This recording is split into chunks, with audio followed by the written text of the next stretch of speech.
Right. नमस्कार सभी दर्शकों का हम स्वागत करते हैं हमारे चैनल में ग्लोबल लेंस में। साथ साथ सभी को नवरात्रि की शुभकामनाएं देते हैं। नवरात्रि परिवर्तन का भी स्वरूप माना जाता है और साथ साथ हमारे जो यंग वंस है, यूथ है, वो भी परिवर्तन का स्वरूप होता है। Youth are the best change agents. और अगर हम इतिहास में झांक कर देखते हैं तो वहां पर भी दिखता है कि हमारे युवाओं ने कितना बड़ा योगदान हमारे आज़ादी की लड़ाई के लिए दिया। और आज भी यूथ का बहुत बड़ा रोल है। जो भी परिवर्तन हमारे आजू बाजू के देश में आ रहा है उसमें युवाओं का बहुत बड़ा हाथ है। स्वामी विवेकानंद जी हमेशा कहते थे कि अगर मुझे 100 यूथ भी मिल जाए ना तो मैं भारत को बदल के रखूंगा। मतलब कितनी बड़ी ताकत हमारे युवाओं में होती है। मैं आपके साथ ये बात आज इसलिए कर रही हूँ कि हाल ही में जो भी चुनाव हुए अलग अलग विश्वविद्यालय में और पर्टिकुलरली दिल्ली विश्वविद्यालय में, और उसके जो परिणाम आए हैं वो हमारे युवाओं की विचारधारा को दर्शाता है। और इसीलिए इसी बात पर चर्चा करने के लिए हमने आमंत्रित किया है हमारे बहुत ही विशेष मेहमान कैप्टन महेश भकुनी साहब, जो एक ऑथर भी है। सर, आपका स्वागत है। नमस्कार, जय हिंद। जय हिंद सर। सर, जैसे कि हम सबको अब पता है कि किस तरह से अलग अलग विश्वविद्यालयों में और पर्टिकुलरली दिल्ली विश्वविद्यालयों में एबीवीपी का झंडा लहराया है, तो ये क्या दर्शाता है सर? एंड मैं ये कहना चाहूँगा मैम कि जैसा आपने पहले बताया कि देश में जब भी किसी भी देश में जब भी कोई क्रांति आई, जब भी कोई परिवर्तनकारी परिवर्तन हुआ, वो हमेशा युद्ध द्वारा लाया गया है। आज़ादी से पहले की लड़ाई हम देखें, हमारे देश में जितने भी शहीद हुए उसमें ज़्यादातर यूथ थे। सरदार भगत सिंह, अशफाक उल्लाह खां और चंद्रशेखर आज़ाद और ऐसे बहुत सारे सेना, मंगल पांडे, इन सब ने देश के आज़ादी के लिए अपने प्राण न्यौछावर किए, सारे यूथ थे। और मैं देखता हूँ कि आर्मी में भी, मिलिट्री में भी, सेना में भी जितने भी शहीद होते हैं उसमें ज़्यादातर यूथ होता है। हालांकि प्लानिंग बड़े कमांडर्स द्वारा की जाती है, उसी तरह हम सब जगह देखते हैं आज हमारे देश में भी यूथ ही है ऐसा जिस पर सबकी नज़रें हैं। हाल ही में DUSU, Delhi university students union के इलेक्शन हुए। ये एक बहुत हाई प्रोफाइल्ड इलेक्शन है, इस पर सारे देश की नज़रें होती हैं। अगर हम हिस्ट्री की तरफ दृष्टिपात करें तो हम ये मानते हैं कि डूसू का एक इलेक्शन ऐसा है जिसको हम एक लॉन्च पैड के रूप में मानते हैं फ्यूचर लीडर्स के लिए। जितने भी फ्यूचर लीडर्स होते हैं उनकी एक नर्सरी है।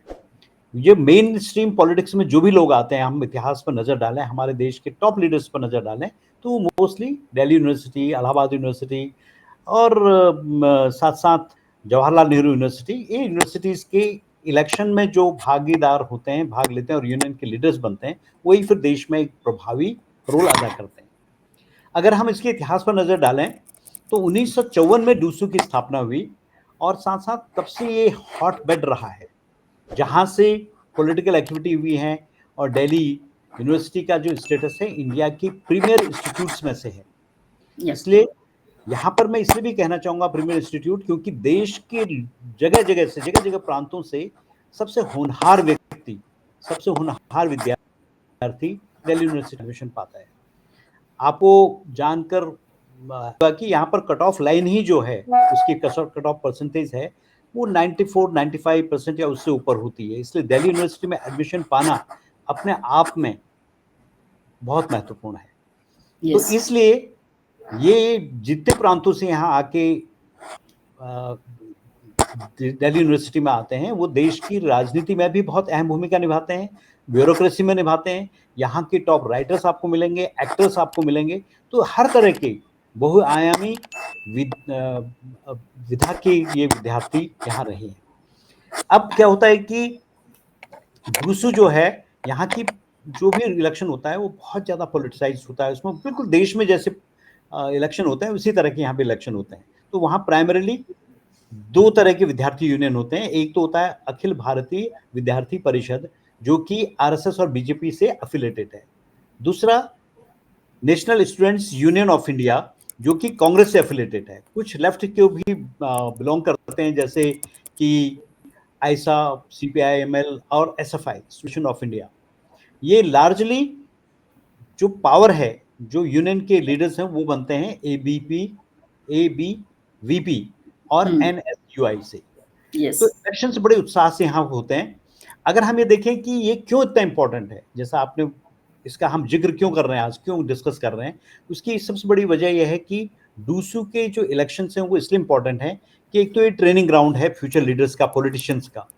साथ साथ यहाँ पर एक नर्सरी है, जैसा मैंने बताया था, जहाँ से विद्यार्थियों को public speaking, organising, electoral strategy के बारे में ट्रेनिंग मिलती है। दूसरी बात, ये नेशनल ट्रेंड को भी रिफ्लेक्ट करता है। अगर मैं कहूं कि देश में क्या माहौल चल रहा है, उसका ये मिरर है। सेम चीज यहां पर कौन जीत रहा है वो भी डिपेंड करता है कि देश की राजनीति या देश का मूड कैसा है, वो दिल्ली का पॉलिटिकल मूड कैसा है, वो यहाँ के इलेक्शन से पता चलता है। अभी हमारे देश का इलेक्शन का मूड क्या है, वो दिल्ली में आप समझ गए, जैसे कि अखिल भारतीय विद्यार्थी परिषद जीता है, तो इसका मतलब देश में मूड बीजेपी का है, आरएसएस का है। इसलिए नेशनल सेंटिमेंट को भी ये परिलक्षित करता है।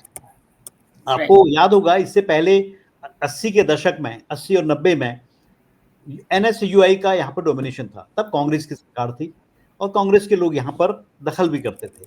और यहाँ पर वो सब कुछ होता है जो देश की राजनीति में होता है, वायलेंस भी होता है, मनी पावर भी है, मसल पावर भी है, ये सब कुछ है, और अग्रेसिव कैंपेनिंग इसमें होती है। साथ साथ इसका एक पॉलिसी इम्पैक्ट भी है, क्योंकि यहीं के लोग पढ़ लिख के, क्योंकि पढ़ने लिखने में भी बहुत अच्छे होते हैं, यहीं लोग पढ़ लिख कर देश की पॉलिसी बनाने में अपना योगदान देते हैं। यस, तो इसलिए Delhi education policy, university governance, सारा कुछ जो बाकी यूनिवर्सिटीज में जाता है वो दिल्ली यूनिवर्सिटी के उससे गवर्न होता है। अब मैं यहाँ पर ये इसलिए भी कहूंगा क्योंकि अभी हम इसके महत्व को ही समझ रहे हैं।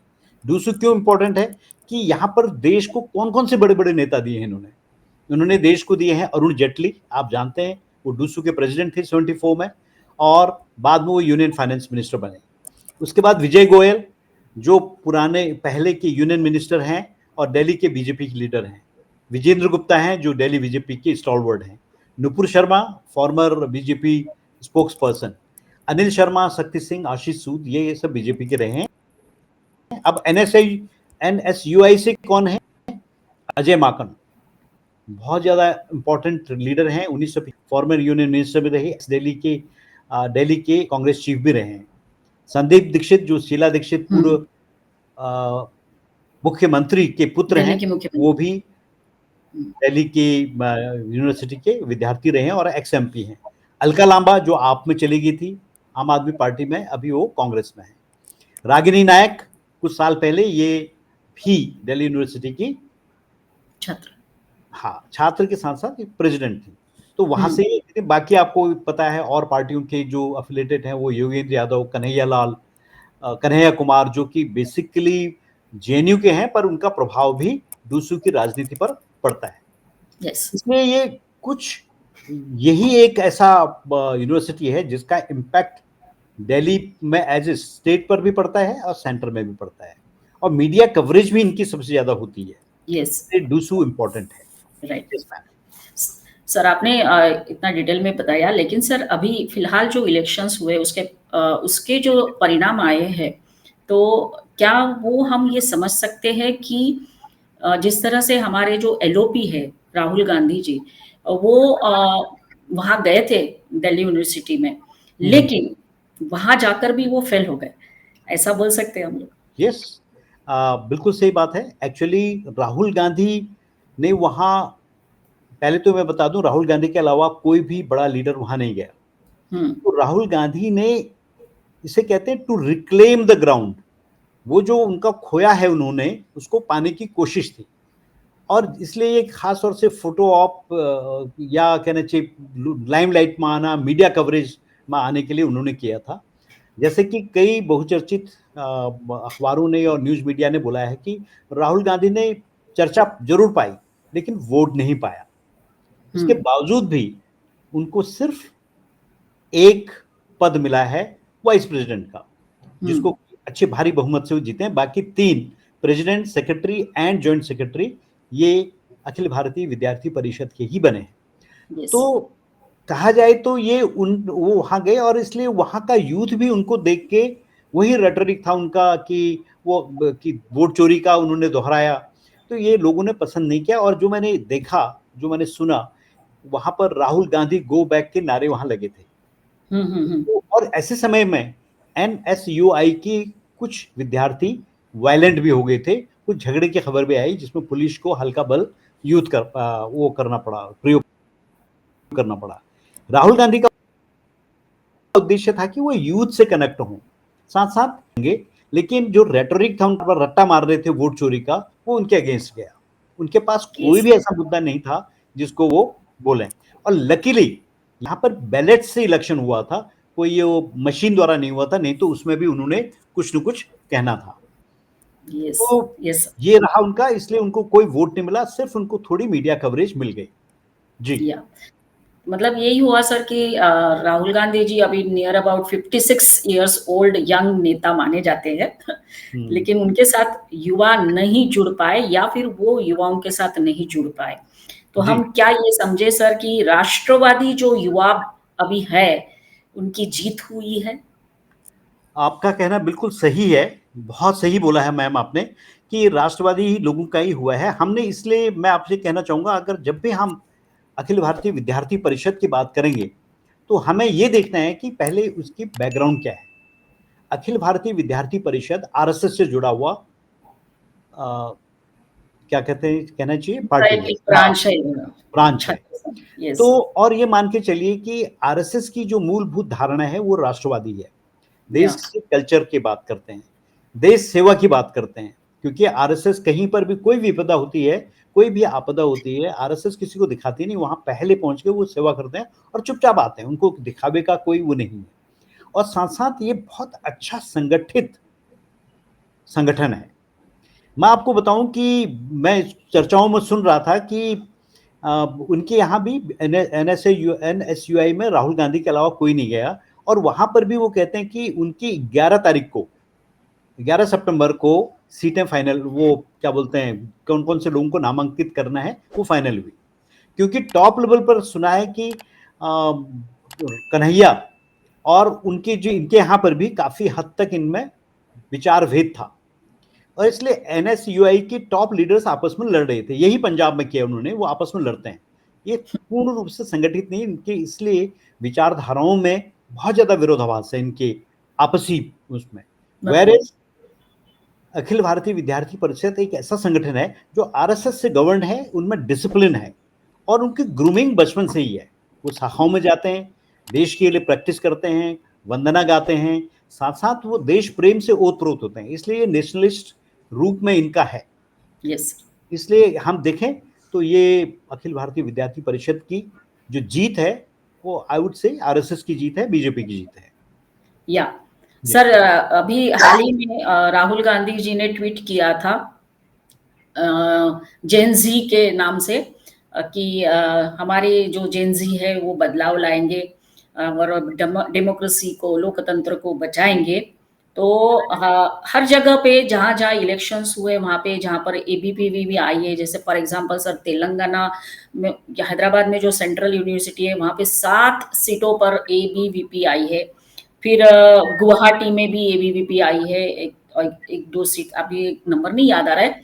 फिर उसके बाद दिल्ली यूनिवर्सिटी में तो है ही।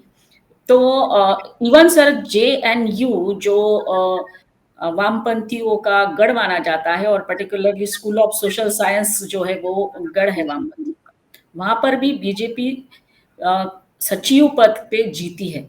तो ये सारा देखते हुए, उत्तराखंड में भी सर एबीवीपी आई है उनकी यूनिवर्सिटी में, ये सारा देखते हुए सर हम ये कह सकते हैं कि राहुल गांधी ने अपने ट्वीट पे जेन जी के अंतर्गत जो लिखा उसको करारा जवाब दिया है हमारे युवाओं ने।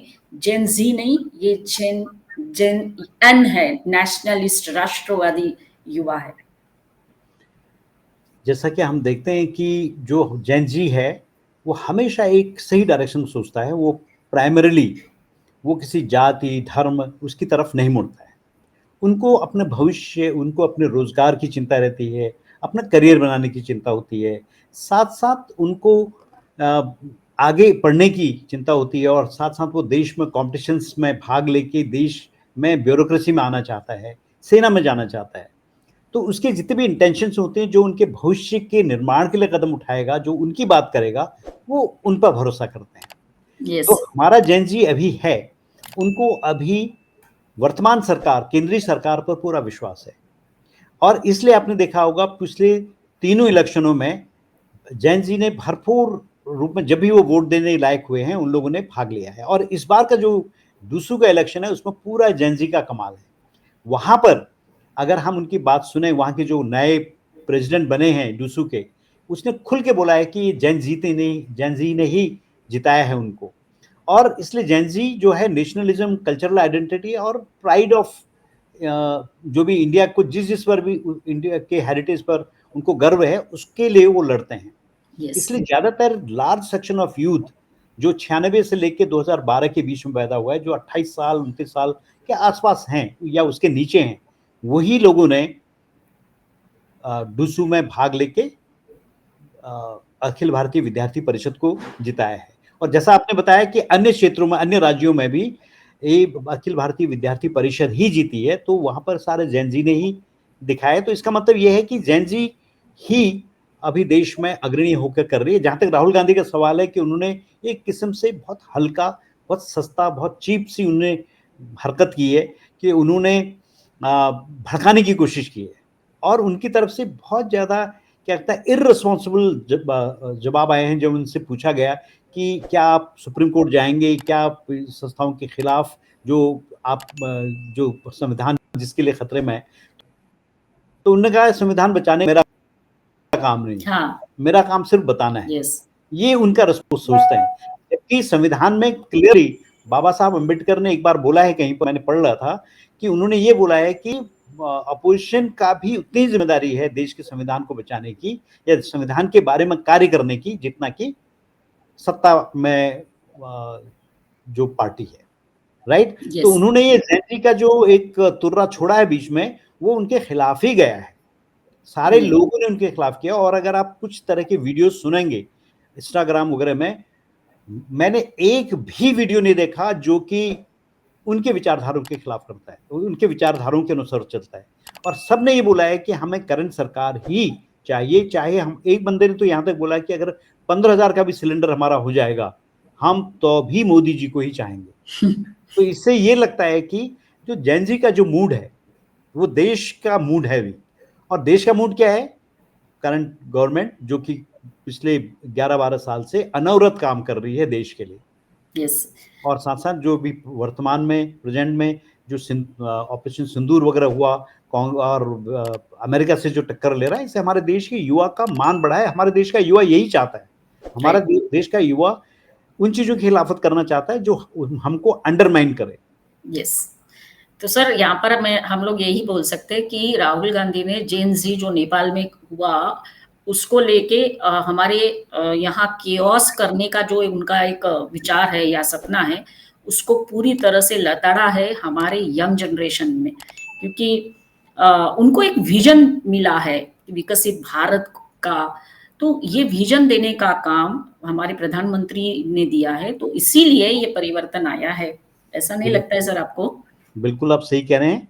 और मैं सबसे बड़ी बात तो ये कहूँगा, जैसा मैंने बताया कि हमारे स्टूडेंट्स की, हमारे जो यंग युवा जेन जी है, उनकी चिंताएं हैं drugs, safety related issues in the campus, employment, महंगाई, और साथ साथ उनको एक डिसिप्लिन और सिक्योरिटी चाहिए। साथ साथ इमोशनल वैलिडेशन भी उनको चाहिए। आपने नोटिस किया होगा क्या कि प्रधानमंत्री हर यूथ से मिलते हैं, यूथ का आह्वान करते हैं। इनफैक्ट वो जेन जी बनाने की, इस तरह की विचारधारा को बनाने के लिए प्रधानमंत्री नरेंद्र मोदी जी का भी योगदान है। वो विद्यार्थियों को जो 9वीं 10वीं में बोर्ड्स के एग्जाम दे रहे हैं, वहां से उनको वो तैयार कर रहे हैं, वहां से वही आने वाले समय में जेन जी है। 12वीं क्लास का विद्यार्थी वो जेन जी है। तो ये प्रिपरेशन हमारी टॉप लीडरशिप की है। वो क्या वैल्यूज उनको दे रहे हैं वो साफ दिखाई पड़ रहा है। साथ साथ हमारा जो जेन जी है वो वीक गवर्नेंस से नफरत करता है। आपने देखा होगा मोदी जी से पहले गवर्नेंस वीक थी, अब उनको लगता है कि एक डिसाइसिव लीडरशिप है कि जो कि अगर पाकिस्तान हम पर अटैक करता तो उसका मुंह तोड़ जवाब दे सकता है। और ऑपरेशन सिंदूर जैसी महान घटना जिसमें कि पाकिस्तान को नाकों चने चबवा दिए और उनको घुटनों पर ला खड़ा किया, यस हमारा जैन जी बहुत ज्यादा प्रभावित है। जैन जी हमेशा ऊपर देखना चाहता है, नीचे झुकना नहीं चाहता है किसी के भी आगे। Yes that is what present government is doing. Right. So जी कंक्लूजन में सर हम यही बोलना चाहेंगे कि जो हमारा युवा वर्ग है जी वो राष्ट्रवादी विचारों को आगे बढ़ाते हुए हमारे देश का जो सपना है, हम सबका सपना है विकसित देश बनाने का, वो जरूर पूरा करेगा। और साथ साथ उन्होंने उन लोगों को एक बहुत बड़ा तमाचा दिया है जो देश में केओस फैलाना चाहते हैं, राइट। Very true. और यस सर, और यही बात हम लेते हुए स्वामी विवेकानंद को फिर से याद करते हैं क्योंकि he is the ideal of all young leaders और young ones in our country. और हमने देखा भी दिल्ली यूनिवर्सिटी में जब जीत हुई थी इन लोगों की एबीवीपी के जो भी कैंडिडेट्स है, तब वो वहां पर स्वामी विवेकानंद के स्टैचू के पास खड़े थे। तो उन्होंने क्या कहा था सर स्वामी जी ने कि my faith is in the younger generation, the modern generation, they will work out the whole problem like lions. जी तो उनको ही याद करते हुए once again we all expect that कि हमारा युवा जो है देश हित में काम करेगा और विकसित भारत का सपना पूरा होगा। सर हम धन्यवाद देना चाहेंगे आपको कि आपने बिजी शेड्यूल में से टाइम निकालकर हमारे साथ जुड़े और ये बहुत इंपॉर्टेंट टॉपिक पे हम अब चर्चा की। सभी दर्शकों को हम कहना चाहेंगे कि हमारे इस वीडियो को देखिए, लाइक करिए, कमेंट करिए, शेयर करिए और जिन्होंने हमारे चैनल को सब्सक्राइब नहीं किया है वो जरूर सब्सक्राइब कर लीजिए। मैं सर यहाँ पर ये कहना चाहूँगा मैम बिफोर यू हाँ कंक्लूड कि अभी मेरी पुस्तक your dreams are dying the hidden price of wrongful actions का इनॉग्रेशन हुआ था दिल्ली इंस्टीट्यूट ऑफ मैनेजमेंट में, जिसके की चेयरमैन आदरणीय वीएम बंसल साहब हैं। और आपको आश्चर्य होगा, जैन जी की हम बात कर रहे हैं, वहाँ पर भी पूरा जैन जी था। एंड हमारा जैन जी बहुत अच्छे डायरेक्शन में जा रहा है। और मुझे लगता है कि देश का जो माहौल है अभी करंटली एक क्रिएटिव माहौल और देश के लिए कल्चरली नेशनली स्ट्रांग होने के लिए वो जैन जी के मूड पर को प्रभावित करता है। तो वहाँ देख के मुझे लगा कि जैन जी एक सही रास्ते पर चल रही। वहाँ पर भी उन लोगों ने देशभक्ति की, कल्चर की और राष्ट्र निर्माण की बात की। मैं अपने उन दर्शकों को भी ये वीडियो भेजना चाहूँगा कि जो new Delhi institute of management के विद्यार्थी हैं उनके अंदर राष्ट्रभक्ति की भावना खचाखच भरी है।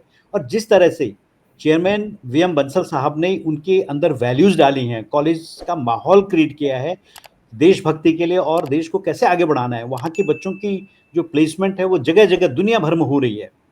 तो मैं उनको भी आह्वान करूँगा कि इस समय वो वैसे ऑलरेडी वो जागृत हैं और इस तरह की मुहिम में अपना साथ देते रहें।